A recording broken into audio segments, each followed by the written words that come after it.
Hi friends, अगर आप हमारे वीडियो को सबसे पहले देखना चाहते हैं तो अभी हमारे चैनल को सब्सक्राइब करें और बेल आइकन दबाएं। बजरंगबली को दलित कहने पर योगी आदित्यनाथ पर भड़का ब्राह्मण समाज, 3 दिन के भीतर माफी मांगने का अल्टीमेटम। दोस्तों, उत्तर के मुख्यमंत्री योगी आदित्यनाथ ने जिस तरह भगवान बजरंगबली को दलित बताया था, उसके बाद कई हिंदू संगठनों को आदित्यनाथ का यह बयान रास नहीं आया है। राजस्थान के सर्व ब्राह्मण समाज ने योगी आदित्यनाथ के खिलाफ नोटिस भेज दिया है। इस नोटिस में योगी आदित्यनाथ से माफी मांगने को कहा गया है। गौर करने वाली बात है कि योगी आदित्यनाथ ने बजरंगबली को दलित कहा था और कहा था कि जो राम भक्त है वो भाजपा को वोट देंगे, जबकि रावण भक्त कांग्रेस को वोट देंगे। सर्व ब्राह्मण समाज का कहना है कि बजरंगबली न तो दलित, न वंचित और न ही लोक देवता थे। लिहाजा योगी आदित्यनाथ को अपने बयान पर माफी मांगनी चाहिए। समाज के अध्यक्ष सुरेश मिश्रा ने अपने वकील के जरिए योगी आदित्यनाथ को नोटिस भेजा और उनसे माफी मांगने को कहा है। यही नहीं, नोटिस में कहा गया है कि अगर योगी आदित्यनाथ अपने बयान के लिए 3 दिन के भीतर माफी नहीं मांगते हैं तो उनके खिलाफ कानूनी कार्रवाई की जाएगी। दोस्तों, योगी आदित्यनाथ ने कहा था कि भगवान हनुमान एक ऐसे लोक देवता है जो अब स्वयं वनवासी है, गिरवासी है, दलित है, वंचित है। पूरे भारतीय समाज को उत्तर से लेकर दक्षिण तक और पूरब से लेकर पश्चिम तक सबको जोड़ने का काम बजरंगबली करते हैं। इसलिए बजरंगबली का संकल्प होना चाहिए। योगी ने कहा कि राम के जो भक्त है वो भारतीय जनता पार्टी को वोट दे, जो रावण के भक्त है वो कांग्रेस को वोट देते हैं। साथ ही उन्होंने कहा कि राम राज्य चाहिए तो बीजेपी को ही वोट दे। योगी आदित्यनाथ ने बजरंगबली को बताया दलित। शंकराचार्य बोले सीएम ने पाप किया, ब्राह्मण सभा भी नाराज। दोस्तों, राजस्थान विधानसभा चुनाव में जाति धर्म को लेकर खूब राजनीति हो रही है। इस बीच उत्तर प्रदेश के मुख्यमंत्री योगी आदित्यनाथ ने भगवान बजरंगबली को दलित और वंचित करार दिया। उन्होंने अलवर जिले के मालाखेड़ा के एक सभा को संबोधित करते हुए कहा, बजरंगबली एक ऐसे लोक देवता है जो स्वयं वनवासी है, गिरवासी है, दलित और वंचित है। इस दौरान योगी आदित्यनाथ कांग्रेस पर जमकर बरसे। योगी के बयान के बाद सोशल मीडिया पर कड़ी प्रतिक्रिया देखी जा रही है। दोस्तों, यही नहीं, पीठाधीश शारदा द्वारका पीठ के शंकराचार्य स्वामी स्वरूपानंद सरस्वती ने कहा कि सीएम योगी आदित्यनाथ ने पाप किया है। उन्होंने कहा, बजरंगबली कैसे दलित है ये मुख्यमंत्री बताए।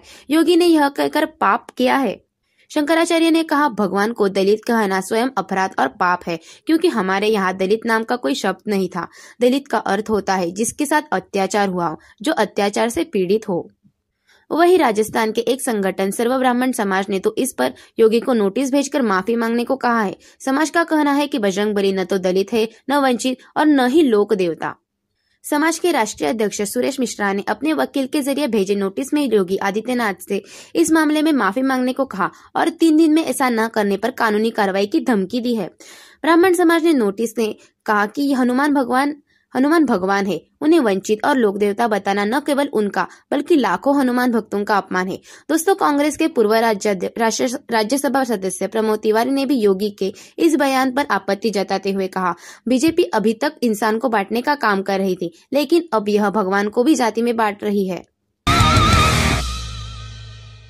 बोले शंकराचार्य, हनुमान जी को दलित कहना अपराध। सीएम योगी आदित्यनाथ का बयान दुखद। योगी आदित्यनाथ की ओर से बजरंगबली को लेकर की गई सियासी टिप्पणी पर अब संत समाज से विरोध के सुर उपजे हैं। योगी ने मंगलवार को अलवर के मालाखेड़ा में चुनावी सभा को संबोधित करते हुए हनुमान जी को दलित बताया था। इस पर आपत्ति जताते हुए ज्योतिष एवं शारदा पीठाधीश शंकराचार्य स्वरूपानंद सरस्वती ने कहा कि हनुमान जी को दलित कहना अपराध है। मुख्यमंत्री का यह बयान दुखद है। हिंदू धर्म में दलित शब्द है ही नहीं। दोस्तों, यह शब्द मानवों का गढ़ा हुआ है, जिसका अर्थ होता है पीड़ित या सताया हुआ। हनुमान भगवान शंकर के अवतार है। हनुमान कब और कहाँ पीड़ित, शोषित दिखते हैं। जिसके नेतृत्व में वानरी सेना ने रावण की सेना को पराजित किया हो, वह दलित कैसे हो सकता है। स्वरूपानंद ने कहा कि इनके पास कोई काम नहीं है, ऐसे में लोगों को भ्रमित करने के लिए इसी तरह के अनाप शनाप बयान देते रहते हैं। लोकतंत्र में सरकार जनता की प्रतिनिधि होती है, लेकिन ये सरकार डिक्टेटर बनती जा रही है। 3000 करोड़ रुपए खर्च कर गुजरात में सरदार पटेल की प्रतिमा बनी। क्या उतने पैसे में अयोध्या में राम मंदिर नहीं बन सकता था। हनुमान जी को दलित एवं वंचित बताने पर सीएम योगी आदित्यनाथ को नोटिस। उत्तर प्रदेश के मुख्यमंत्री योगी आदित्यनाथ को हनुमान जी को दलित एवं वंचित बताने पर सर्व ब्राह्मण महासभा ने नोटिस भेजकर चेतावनी दी है कि इस मामले में माफी नहीं मांगी तो कानूनी कार्रवाई की जाएगी। दोस्तों, महासभा के राष्ट्रीय अध्यक्ष पंडित सुरेश मिश्रा ने योगी आदित्यनाथ को कानूनी नोटिस भेजकर कहा कि हनुमान जी महाराज को वंचित और लोक देवता चुनावी सभा में बताया गया है, जबकि हनुमान जी पूरे विश्व में पूजे जाते हैं, न कि केवल किसी विशेष क्षेत्र में। हनुमान जी को लोक देवता एवं वंचित बताना उनका अपमान है। उन्होंने कहा कि बजरंगबली का अपमान होने से करोड़ों देशवासियों की भावना आहत हुई है। योगी को इसके लिए तुरंत माफी मांगनी चाहिए। 3 दिन में माफी नहीं मांगने पर कानूनी कार्रवाई की जाएगी। उल्लेखनीय है कि योगी आदित्यनाथ मंगलवार को अलवर जिले के मालाखेड़ा में एक चुनावी सभा में कहा था कि बजरंगबली ऐसे लोक देवता है जो स्वयं वनवासी थे, दलित एवं वंचित है। योगी के बयान पर बवाल, ब्राह्मण समाज ने भेजा नोटिस। राजस्थान विधानसभा चुनाव की जंग में जीत के लिए पार्टियां मतदाताओं को लुभाने के लिए हर पैतरा अपना रही हैं। दोस्तों, अपनी भाषण की शैली से राजस्थान में लोकप्रिय हो रहे यूपी के मुख्यमंत्री योगी आदित्यनाथ ने अपनी सभाओं में भगवान बजरंगबली को दलित, आदिवासी, वंचित और गिरवासी करार दिया। योगी ने कहा कि बजरंगबली एक ऐसे लोक देवता है जो स्वयं वनवासी है, गिरवासी है, दलित और वंचित है। योगी आदित्यनाथ के इस बयान के बाद प्रदेश में राजनीतिक गतिविधियां तेज हो गई है। कांग्रेस सहित अन्य राजनीतिक दलों ने योगी को घेरा। वहीं सर्व ब्राह्मण महासभा ने हनुमान जी को जातियों में बांटने का आरोप लगाते हुए योगी आदित्यनाथ को कानूनी नोटिस भेजा है। सर्व ब्राह्मण महासभा के अध्यक्ष सुरेश मिश्रा ने वकील के माध्यम से योगी आदित्यनाथ को भेजे नोटिस में 3 दिन में माफी मांगने की मांग की है। उन्होंने कहा कि यदि योगी आदित्यनाथ 3 दिन में माफी नहीं मांगेंगे तो फिर वे कानूनी कदम उठाएंगे। ब्राह्मण समाज आंदोलन भी कर सकता है। दोस्तों, उन्होंने कहा कि बजरंगबली की पूजा पूरे विश्व में होती है। उनके प्रति हिंदू समाज की गहरी आस्था है। ऐसे में उन्हें दलित और आदिवासी बताकर जागतिक सियासत का कार्ड खेलना शर्मनाक है। इससे हिंदू समाज की भावना आहत हुई है। कांग्रेस के राष्ट्रीय महासचिव अशोक गहलोत एवं यूपी कांग्रेस के वरिष्ठ नेता प्रमोद तिवारी ने कहा कि भाजपा के पास अब कोई मुद्दे नहीं बचे, इसलिए अब भगवान हनुमान जी के नाम पर राजनीति कर रहे हैं।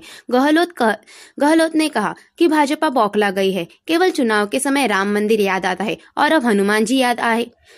हार के भय से योगी आदित्यनाथ ने हनुमान जी को जाति में बांटने तक का प्रयास किया है। वहीं प्रमोद तिवारी ने कहा कि भाजपा अब तक इंसानों को बांटने का काम कर रही थी, लेकिन अब भगवानों को भी जाति में बांट रही है। उन्होंने कहा कि योगी आदित्यनाथ ने छत्तीसगढ़ में हनुमान जी को आदिवासी बताया था, वहीं राजस्थान में दलित और वंचित बता दिया। इससे साफ पता चलता है कि भाजपा का वैचारिक स्तर कितनी हद तक गिर गया है। भारत वाहिनी के अध्यक्ष घनश्याम तिवारी और राष्ट्रीय लोकतांत्रिक पार्टी के अध्यक्ष हनुमान बेनीवाल ने भी योगी आदित्यनाथ को बयान की आलोचना की है। दोस्तों, इधर भाजपा ने योगी के हनुमान की जाति पर बयान देने से किनारा कर लिया। केंद्रीय मंत्री प्रकाश जावड़ेकर ने इस संबंध में सवाल पूछने पर गोलमोल जवाब देते हुए कहा कि ये तो उन्होंने कांग्रेस को जवाब देने के लिए कहा होगा। भाजपा के पूर्व प्रदेश अध्यक्ष अशोक परनामी ने तो इस तरह के बयान की जानकारी देने से ही इनकार कर दिया। दोस्तों, दरअसल मंगलवार को अलवर जिले के मालाखेड़ा में एक सभा में योगी आदित्यनाथ ने बजरंगबली को दलित, वनवासी, गिरवासी और वंचित करार दिया। योगी ने कहा कि बजरंगबली एक ऐसे लोक देवता है जो स्वयं वनवासी है, गिरवासी है, दलित है और वंचित है। उन्होंने यह भी कहा कि राम भक्त भाजपा और रावण भक्त कांग्रेस को वोट देंगे।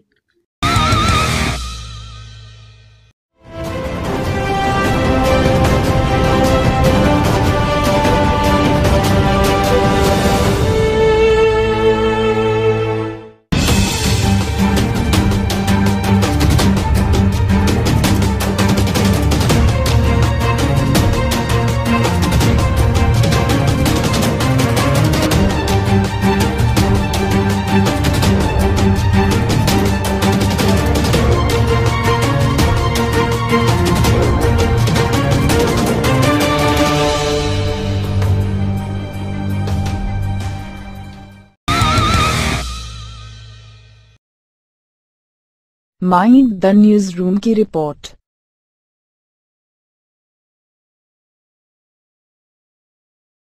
उम्मीद करते हैं आपको ये वीडियो जरूर पसंद आया होगा।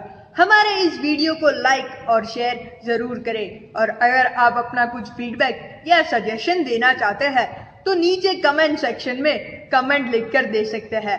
अगर आपने अभी तक हमारे चैनल माइंड द न्यूज को सब्सक्राइब नहीं किया है तो प्लीज अभी सब्सक्राइब करें और बेल आइकन भी दबाएं ताकि आपको हमारे नए वीडियोस के बारे में सबसे पहले पता चल सके।